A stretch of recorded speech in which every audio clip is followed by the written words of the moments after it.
बहुत समय पहले की बात है। 6 मेंढक एक साथ में कहीं जा रहे थे। चलते चलते रास्ते में उन मेंढकों में से 3 मेंढक एक गड्ढे में गिर जाते हैं। गड्ढे में गिरने के बाद वो तीनों मेंढक बाहर निकलने की बहुत कोशिश करते हैं, लेकिन ये गड्ढा बहुत ज़्यादा बड़ा था। उस गड्ढे से निकल पाना इतना आसान नहीं था। गड्ढे के बाहर जो 3 मेंढक बचे थे वो गड्ढे के अंदर गिरे हुए तीनों मेंढकों से कहते हैं कि अब तुम तीनों इस गड्ढे से बाहर कभी नहीं निकल पाओगे, क्योंकि ये बहुत गहरा गड्ढा है। तुम्हारी कोशिश करना बेकार है। ऊपर बैठे तीनों मेंढकों की बात सुनकर गड्ढे में गिरे तीनों मेंढकों में से 2 मेंढक बोलते हैं, ये सही कह रहे हैं, गड्ढा बहुत गहरा है। अब हम कभी भी इस गड्ढे से बाहर नहीं निकल सकते। अब हम लोगों को जिंदगी भर इसी गड्ढे में पड़े रहना होगा।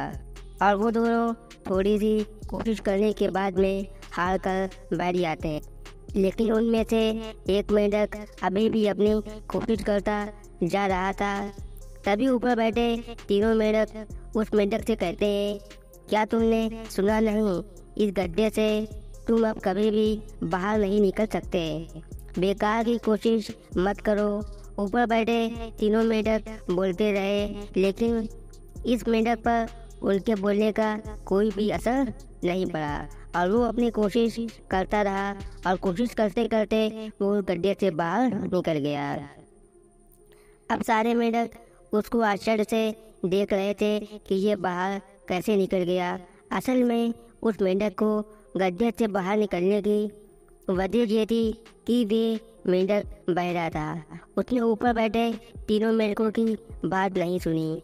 उसका सारा फोकस सिर्फ बाहर निकलने पर था, इसीलिए वे गड्ढे से बाहर निकल गया। हमारा हाल भी कुछ ऐसा ही है। जब हम अपनी लाइफ में कुछ करने की कोशिश करते हैं तो बहुत सारे लोग ऐसे आते हैं जो हमको रोकने की कोशिश करते हैं, तरह तरह की बातें करते हैं और हम उनकी बातों में आ जाते हैं। लेकिन अगर आपको कामयाबी हासिल करना है तो बहरे बन जाओ। किसी की भी बातों का अपने ऊपर असर मत होने दो, क्योंकि दूसरों की बातें हमारे ऊपर बहुत गहरा असर डालती हैं। हम लोगों के कहने पर चलने लगते हैं और अपना रास्ता भटक जाते हैं। अगर हमको अपनी मंजिल हासिल करनी है तो बहरा बनना होगा। कोई कुछ भी कहे, हमारा फोकस सिर्फ और सिर्फ हमारा लक्ष्य होगा। कामयाबी हमारा कदम चूमेगी।